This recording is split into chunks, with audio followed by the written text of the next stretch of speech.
Hello and good morning friends, welcome to EduSet CEC live lecture. Dear friends, Panchayati Raj system is the oldest system of the local self-government in the Indian subcontinent. The word Panchayat means assembly of five chosen and accepted by the local community. Mahatma Gandhi advocated Panchayati Raj, a decentralized form of local government where each village are responsible for maintaining its own affairs, and at that time this vision was named as Gram Swaraj. Now the question arises, what was the need of the Panchayati Raj in India? From where and how the Panchayati Raj system emerged in India? So dear friends, for this today we are going to discuss about the Panchayati Raj and Gandhian thoughts. For this we have again with us in our studios Shri K. Jidat. He is a senior journalist and he has about more than 45 years of experience in the field of journalism. He has worked in major dailies, major newspaper dailies of the country. As well as currently he is working as a guest faculty in various institutions. So first of all, I would like to welcome our guest Shri K. Jidat, and under his able guidance today we are going to get deep insight into the topic, that is Panchayati Raj and Gandhian's thought. So sir, welcome to the EduSet lecture. Thank you. And I hope that like previous lecture we learned more through you, lot through you. I hope that today also we are going to learn through you more and more. Thank you very much. Panchayats have remained an integral part of the Indian society and its social fabric since times immemorial. During the Vedic times, the Panchayats were known as Panch Pradhani. Say 5 elders in a village used to sit together and they decide about the affairs of the community or the residents of that village. That was Panch Pradhani. That system contained for centuries together in the Indian subcontinent. Those elders were not the elected representatives of the people. Those were the people who were considered mature enough to decide about the affairs of the society and give proper and good guidance to the people and the residents there, and to amicably resolve the disputes and contentious matters of the society in a village. Now that phase was interesting in one sense, that very few persons welcomed the police in the village. They locally decided all factors.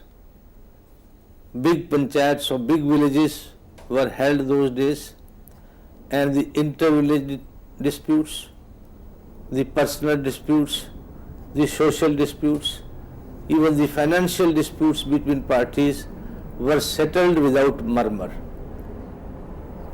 The head of the panchayat, known as Gram Pradhan, then also, today also, was a very respectable figure and a powerful figure. Now this system continued unchallenged during the Vedic period and during different historical phases of this country. No need was ever felt to give it a systematic shape, because there was not much problems. Even during the Mughal period, who ruled over this country for a longest time, the Panch Pradhani remained intact. The supremacy of the system was all pervasive amongst the society. Then came the Britishers. Well, Britishers were not much interested in giving a concrete shape to the Panch Pradhani. In fact, Britishers were more interested in collecting revenue from the villages. For that, a new institution of Nambardars was created in the village society. Instead of the Panch Pradhans, the Nambardars slowly and slowly became more powerful because they collected revenue for the British government, filled the coffers of the British government.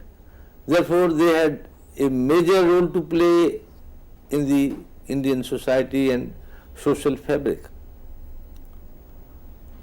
The elders or the Panch Pradhani was relegated back.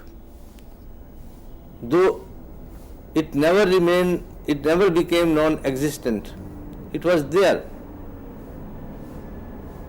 But the interference of the Nambardars in the system, along with the police, because the Britishers wanted to continue their dominance on this country, it created problems amongst the society. The elders who were always respectables, they have to relegate themselves to the powers and the methodology adopted by the Nambardars. In some cases, Nambardars are Talukadars. In some cases, the Nambardars were overbearing. They did not listen to the advice of the village elders. They tried to run their show in their own manner. That phase continued and the Panch Pradhani system became a little bit weak. But still, because it was the joint wish of the society, the village society, it continued. Then came the independence of the country. With the advent of independence, the leaders of this country wanted to run this society as a socialistic pattern of society. That means equitable distribution of resources or the fruits of development amongst the people of this country. It was then that the rulers of India, new rulers of India, thought of systematizing the Panchayati Raj system in India. Why so? What was the need? Why it happened and how it happened? These are the fundamental questions. How and why it happened was that during the struggle for freedom, Mahatma Gandhi always laid stress on the unity of the country, unity of the villages, and the wisdom of the village elders. His entire social and political theory was non-violence, Swadeshi, and back to the villages. Mahatma always propagated that without the upliftment of the Indian village society, the country could not progress. And he saw a great merit in the old system of running the Indian society and the villages there. You see, when the Britishers were ruling this country, when the freedom movement was on, the salient feature of Indian society was that almost every village was self-sufficient in raising resources from local side and meeting its needs, daily needs from the village itself. The system was to meet all the needs of the villagers from the village itself, to make a village self-dependent,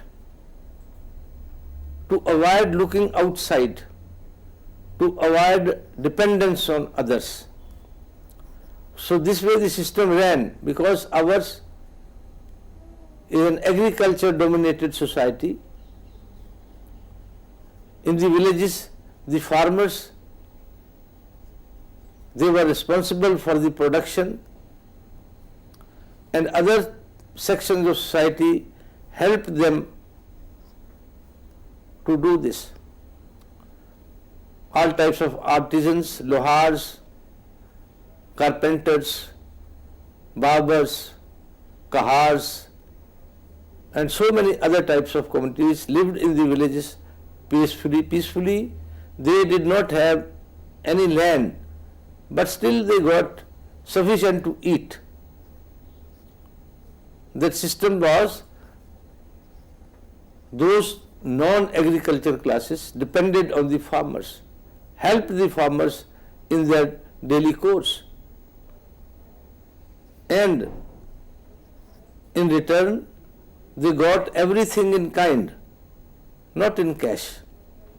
During the kharif crop,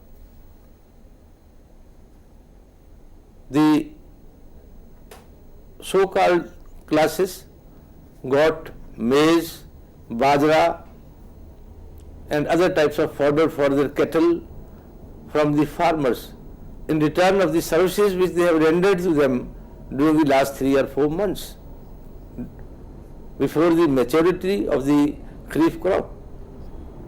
Similar was the case with the rabi crop. The working classes or the artisans will help the farmers to produce more, and then after the rabi crop matured, they will get their return in kind, not in cash. So that way people have not to look towards the cities. They were self-sufficient in so many means. That was the ideology behind Gandhian thought, that a village should be self-sufficient. That's why he said back to the villages, develop the villages, economically, socially, culturally, educationally, give them better roads, better means of living, and create a social system there which could provide justice to everybody. And Mahatma saw the delivery of justice through the Panchayati Raj system. The Panchayati Raj system, the thought of Panchayati Raj system ran parallel to the idea of creating a socialistic pattern of society. The egalitarian society which Jawaharlal Nehru had thought. But even Jawaharlal Nehru could not do away with the thoughts of Mahatma Gandhi, because India is dominated by the villages. Its polity is dominated by the villages. Therefore, a new system was to be created. A new system was to be regulated. A new system was to be applied to the social fabric of Indian society. And there emerged the Panchayati Raj system. Now, it was in 1952 that the rulers of the country thought of enforcing the Panchayati Raj system in India. In the beginning, it was thought that each village with a population of 1,000 should have its own panchayat. If the population of the village is less, population of two villages could be amalgamated, could be brought together to create that system. And the first committee for the systematic running of the Panchayati Raj was constituted in 1953 under the chairmanship of Balwant Rai Mehta. The committee was headed by Mr. Ashok Mehta, who later on became the deputy chairman of the Planning Commission of India. That committee suggested the ways and means how to create that system, how to run that system effectively, and how to strengthen the democracy of the country at the grassroots level through panchayats. Keeping that in view, two types of panchayats were created in each village. One was the civil panchayat, another was the judicial panchayat. Civil panchayat functions were to look after the development needs of the villagers, literacy, health, environmental cleanliness, and road infrastructure, as well as public health system in the villages. That was the job of the civil panchayats. The civil panchayats were even allowed to levy some type of taxation on the villagers. In the areas of Punjab, Haryana, Uttarakhand, Uttar Pradesh, and all these, the panchayats then levied chula tax. It was obligatory for every resident of the village to pay chula tax. That meant that fund so created will be used for the development of the village. The chula tax was of course removed after some time. It was to give revenue to the panchayats for developmental funds. Then those panchayats decided about the civil cases, disputes in the villages,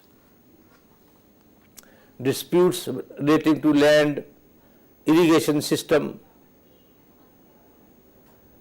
occupation of vacant land in the villages, which was called Deshamraj those days. Even today also, the nomenclature stands. And the judicial panchayats, one judicial panchayat covered between 5 to 7 villages those days. The idea behind that, to provide justice at the doorsteps of the people, to persuade people not to go to the courts for small matters, to educate people and tell them not to seek the help of the thanas or the police on very minor matters, which could be amicably resolved while sitting on a table. But this system of judicial panchayat could not pay dividends for a longer period. It was abolished in 1956, and a new committee of Mr. V.K.V. Rao was appointed to make the panchayat system run effectively and to suggest ways and means how to improve the performance of the panchayats, how to make panchayats more responsive towards society, how to innovations in the system of Panchayati Raj. The Rao Committee suggested that in order to make Panchayati Raj more effective, more responsive and more result oriented, a three-tier system should be introduced. That three-tier system was, so there should be a panchayat at the village level, then at the taluka or block level there should be block samiti, then at the district level there should be Zilla Parishad. Now all panchayats in the taluka should work under the supervision of the block, and the blocks should function under the supervision of the Zilla Parishad. There should be an overall supervision of the district collector or district magistrate or deputy commissioner. Different names for different functions. That way, the panchayati system started with a new form. The village people will elect the panchayat members, then the elected panches will elect the members of the block samiti, then the block samiti members will elect the members of the Zilla Parishad. That was the system which remained in vogue those days. But there was a very big need how to make the system effective, how to take the fruits of development to the roots in the village society. For that, Mahatma's thought came handy to the planners, including late Prime Minister Jawaharlal Nehru, who was very keen to strengthen the Panchayati Raj system at the village level. Therefore, he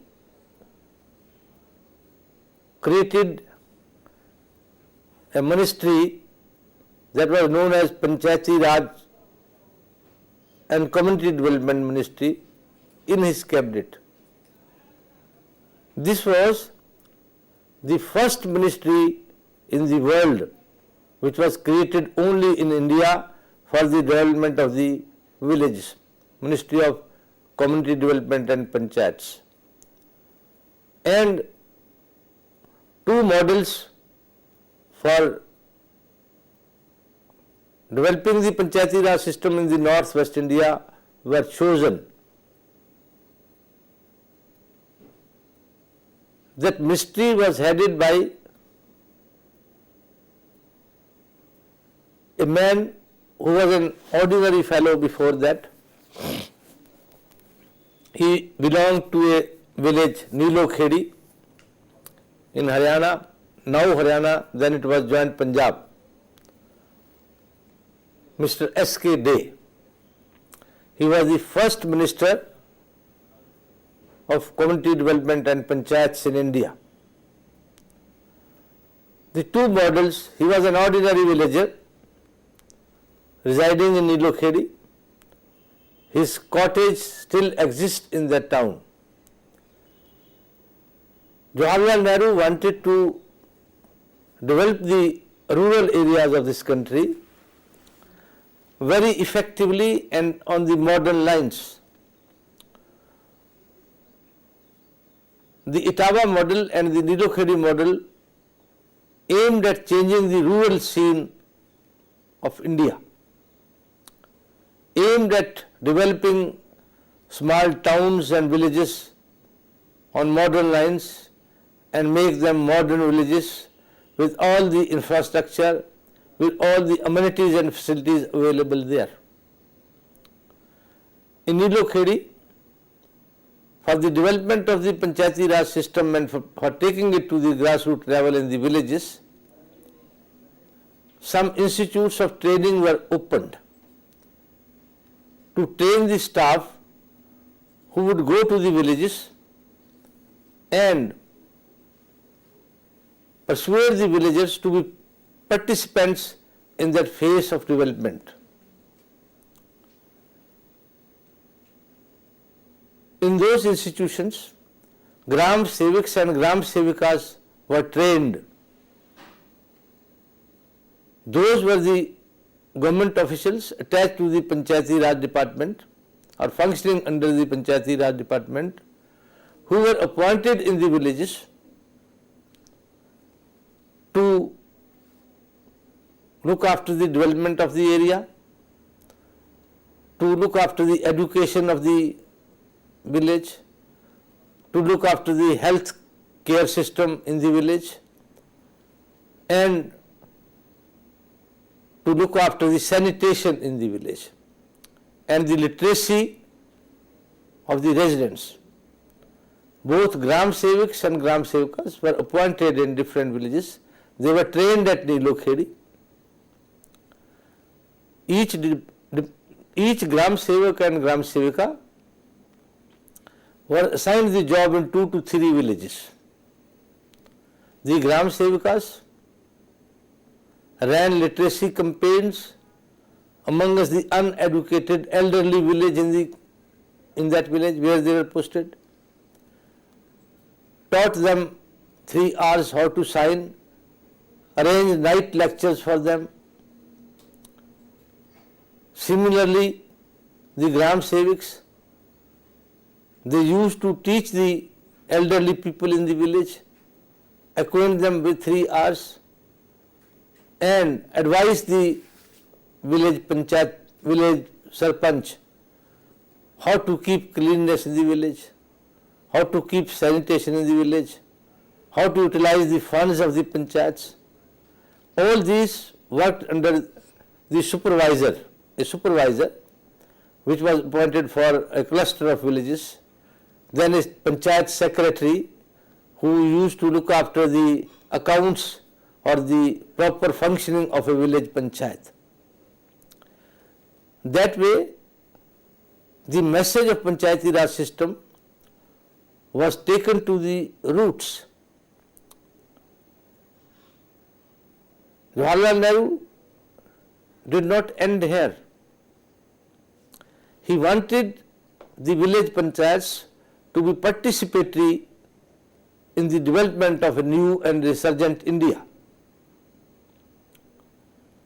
That was why he created the 3-tier system.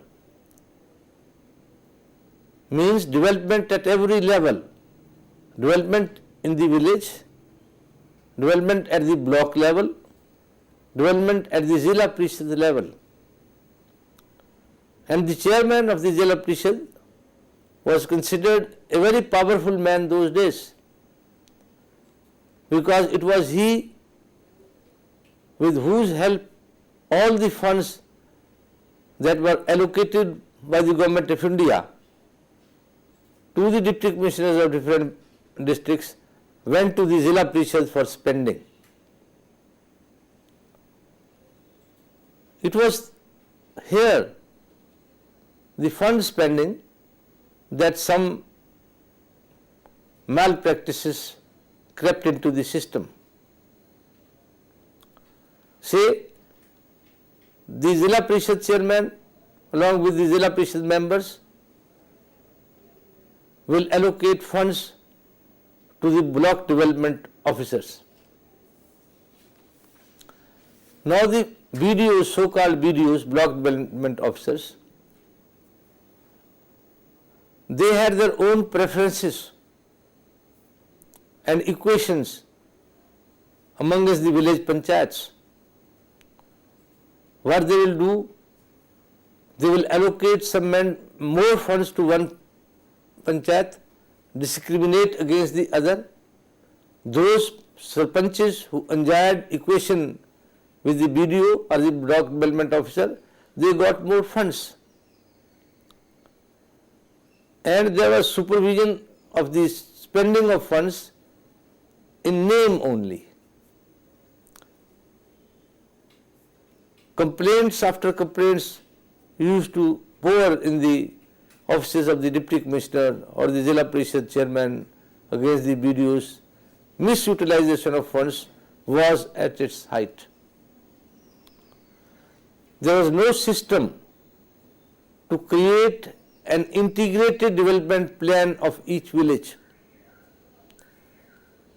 There was no system even to discuss it collectively.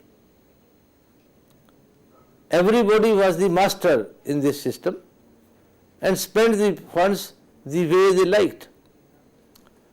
The fruits did not reach the masses. The villages were always chary of such spending.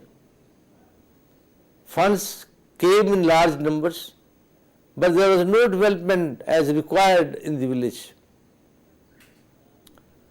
That remained the phase up to 1984 and 85. Another bad thing by them was that the indirect election system in the villages led to party politics. Those who stood for the election of a panch, they were a divided lot. Each will pull the legs of the other. The sarpanch was also elected indirectly. So there were 5 members.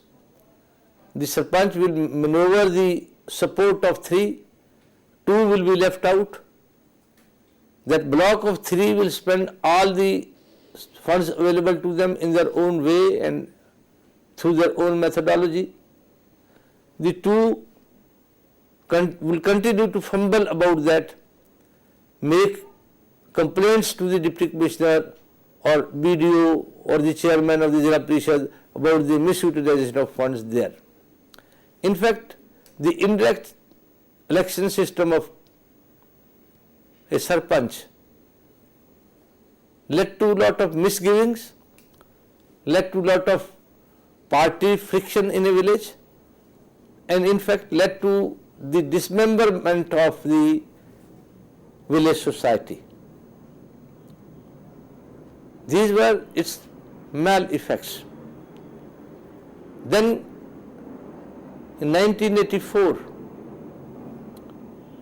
it was Mr. Rajiv Gandhi, the then Prime Minister, who thought of these deficiencies in the system. The biggest deficiency was the corruption which the Panchayati Raj system bred at the village level. And there was not wholesome and total progress amongst the village society, because the funds which were at the disposal of the BDO or the sarpanch, his favorite sarpanch or her favorite sarpanch, were not properly utilized, for the welfare of the village society. most of it was eaten up or divided amongst the members of the panchayat. Very few money was spent on raising infrastructure in the education field, in the road system, in making village streets pakka, electrification and water supply, etc., etc., and literacy also. The then Prime Minister declared it from the stage that out of 100 paisa which the Government of India sent to the villages, panchayats, for spending on development, 86 paisa were eaten up on the way. Only 14 paisa reached the villages. He was very much upset with this. He was also upset with the party politics at the village level. So he appointed a new committee headed by Mr. L.M. Singhvi, who was a known Supreme Court lawyer, to suggest ways and means how to channelize the system, how to ensure that every paisa which was sent for the development of the village was spent on the welfare of the village society, how to create a modern infrastructure of roads, electricity, pakka ponds, elevated and pakka streets in the village. The Singhvi committee went deep down in the ailments which afflicted the Panchayati Raj system and suggested ways and means. One of them was, the significant one was, that the funds which were allocated through the Zilla Parishad to the BDOs and from BDOs onward to the Sarpanches, those should be made available directly to the village Sarpanches. It should be deposited in the account of the panchayats. Then the spending should be audited every year to ensure that every paisa was spent on the welfare of the people. The block development officer was given supervisory powers to ensure that the funds were spent correctly and as per the needs of the village. It was also recommended that collective development of the villages should be taken up and a road map or guidelines should be submitted to the office of the BDO for the development of infrastructure in each village. That should also be discussed at the Zilla Parishad level. Then at the level of the Deputy Commissioner or the Deputy Collector, so as to ensure that the suggestions made by the villagers for the development of the village carried weight and a village was developed as per the needs of that village and the area. That way the sarpanches became financially more powerful, but they also started spending funds on the development of the village. Say in the field of education, in many places primary schools were started under the guidance and care of the sarpanches. Even at one time the Haryana government sponsored the task of primary school system to the sarpanches. Even today, the sarpanches are active participants in the education system up to the middle level or the matriculation level in each village. Then village libraries were open. Then funds were allocated for making the village ponds pakka. The village streets were paved and electrification was taken up.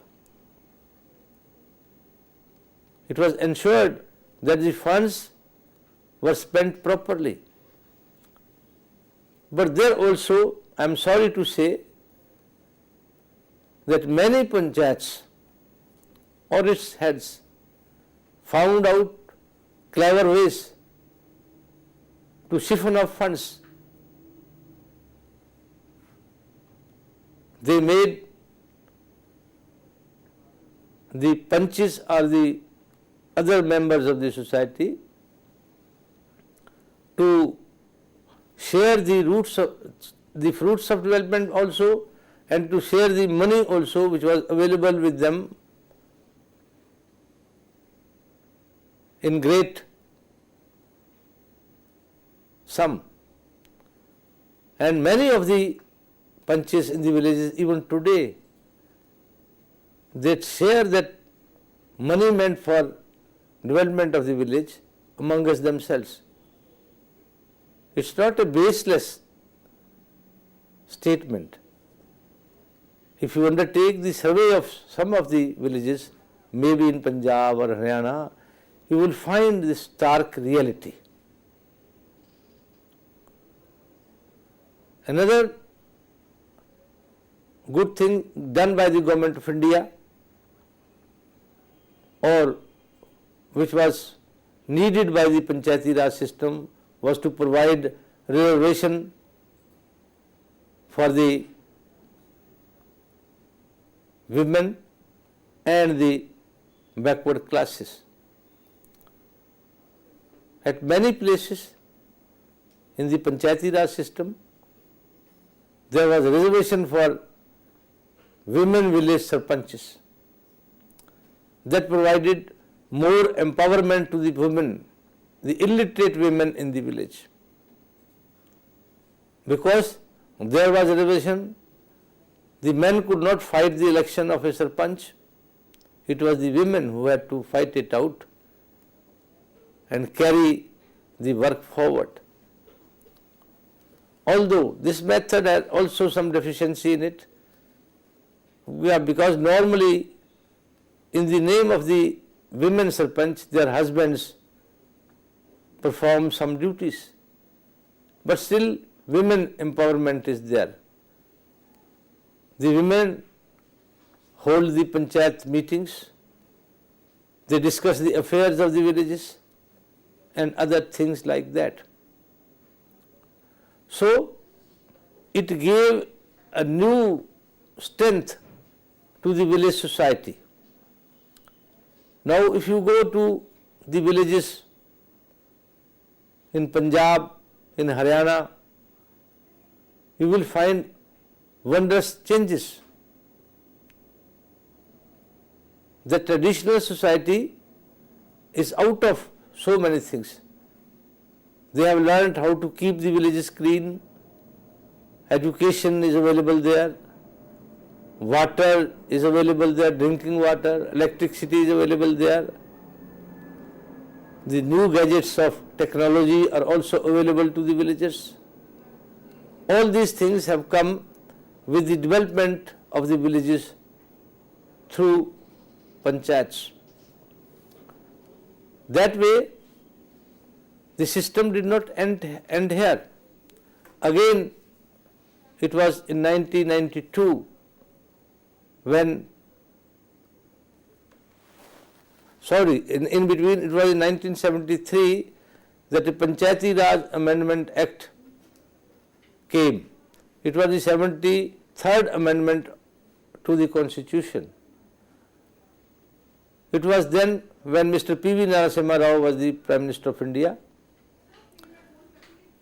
He also wanted to make panchayats participatory in the development phase of the country. Therefore, this amendment to the Constitution, empowering the panchayats with new powers to spend funds and to create a viable system for the speedy development of villages. Here also a fundamental change in the election of the Panchayati Raj system came. The election of a Sarpanch or the election of the block development office or the block development member, a Samiti member or Taluka member and the Zilla Parishad member were made direct instead of indirect. In the indirect system there was politics. In the indirect system there was scope for money trading. But in the direct system this has been eliminated. Now in the village you elect your Sarpanch directly. You elect your member Panchayat directly. You elect your block development member, Samiti member, block development Samiti member directly. You elect the Zilla Parishad member directly. When the elections are held, a voter is provided 4 voting slips now. Earlier it was only one, that you have to elect a panch will elect the panches will elect the Sarpanch, then members of Panchayat will elect the block Samiti members, they will elect the members of the Zilla Parishad, so forth and so on. But now a voter's power is to elect all the 4 members. It's a sea change, because the money trading has been almost eliminated at every step, and the people have become participatory in the system up to the Zilla Parishad level. Their opinion is considered. That amendment also brought in the concept that for each district a development plan should be chalked out. That should be thoroughly discussed and then implemented. Funds should be allocated as per the requirements of a village, not as per the preference of a Sarpanch or preference of a block development officer or preference of the chairman of the Zilla Parishad. No, those should be spent as per the requirements of that village, as per the development needs of that village. And effort should be made that each and every village got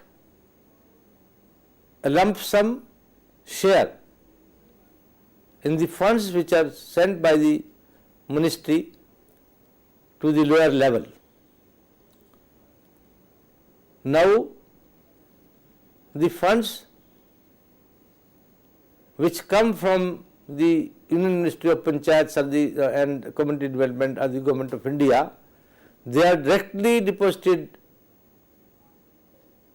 in the accounts of the Panchayats. The BDOs or the chairman of the Zilla Parishads have nothing to do with those funds.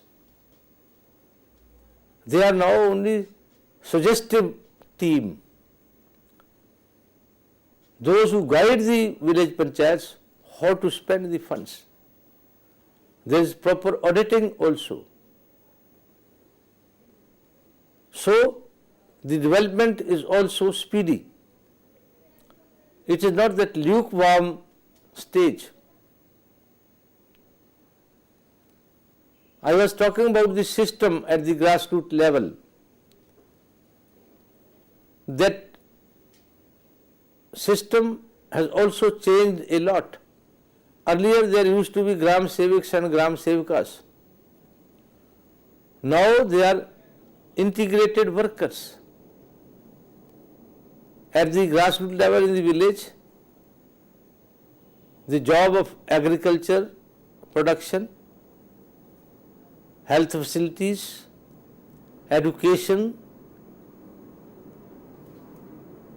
and the village development, etc., has been integrated together. And now they are not Gram Seviks or Gram Sevikas. There is a different nomenclature for them. They jointly look for all the phases of development in a village. And in every village now, almost the panchayat system is effective and provides facilities to the villagers. The drinking water schemes are also looked after by these workers with the help of the public health department. They also look after the hygiene. But as far as that aspect is concerned, less said the better. In almost many villages of Haryana, rainwater or sewerage water collects around the village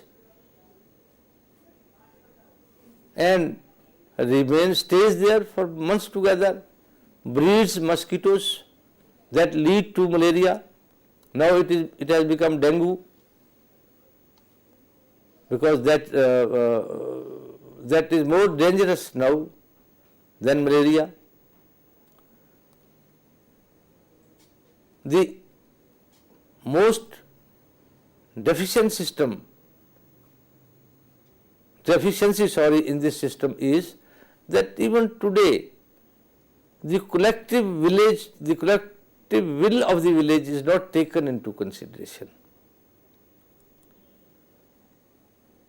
It is required that for each village there should be a separate plan of development. It should be thoroughly discussed first at the panchayat level, then at the Mahapanchayat level in the village, then at the block level, then at the Zilla Parishad level, then the villagers, prominent amongst them or panchayat members, should be called by the deputy commissioner of each district to discuss that plan. It is missing. It is this system, if at all it is prevalent in Kerala. In that state, in each village, not only members of the panchayat meet regularly, but there is a Mahapanchayat of the villagers every month, in which all the residents of the village, including men and women, participate. They discuss their problems, suggest practical ways and means to resolve those problems. And the entire village collectively sends it to the taluka head, on whom it is compulsory to visit each and every village and to ensure that those problems are resolved. That is the practical way of implementing the Panchayati Raj system. That is the practical way to take the fruits of development to the grassroots level. But in northwest India, in Punjab, Haryana, Jammu and Kashmir, Uttarakhand, Himachal Pradesh, Chandigarh, Rajasthan, Western Uttar Pradesh or even include Uttar Pradesh into it. The system is not functioning as effectively as it should. Much more needs to be done in this respect. Now, during the days of Mr. Nehru, he had thought of improving the or providing technical education at the village level to the village youth. In this direction, the first technical institute in a village was opened in Ilokheri in 1952, the Government Polytechnic, where there was training given to, youth were given training for civil engineering, for mechanical engineering, for electrical engineering. And a scheme was started to start special training institutes, technical training institute for women also. The technical education is much more at an advanced stage both in Punjab and Haryana for the artisans. Industrial training institutes have not only been set at each block level, but in important towns and cities and even in important villages, so that boys and girls, after doing their matriculation, they could start some as artisans work which can help the village society also and which can help them also to be economically independent. Say in many villages in Punjab or in Haryana, Silai centers for women have been opened. In the ITIs, there are different types of trades of machinists, fitters, electricians, radio mechanics, typists, now even mobile repair, all such small trades which provide an youth a chance to be economically independent. And at so many places, the panchayats are involved in it. But the panchayats even today are used by clever politicians for feathering their nests. That should be drastically stopped. The panchayats should collectively express the wishes of the residents there. I can tell you that so far 22 to 23 amendments have been brought in this country in the Panchayati Raj system. But many of them have not proved as effective as these should be. Therefore, the need of the hour is not to provide more funds to the panchayats, not to provide more political powers to the panchayats, but the need is to make them more action oriented and free them from the clutches of politics. That's all I have to say about it.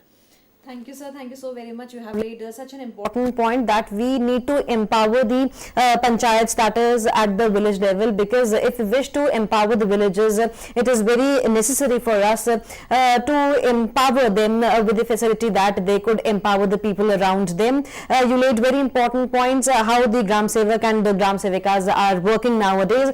You explained how the Panchayati Raj system in India started, how at village levels the panchayat starts working. With this note, thank you, sir. Thank you so very much for delivering such a nice lecture, and I hope that in future lectures also, through your vast experience, we would be able to learn more and more. Thank you, sir. Thank you very much.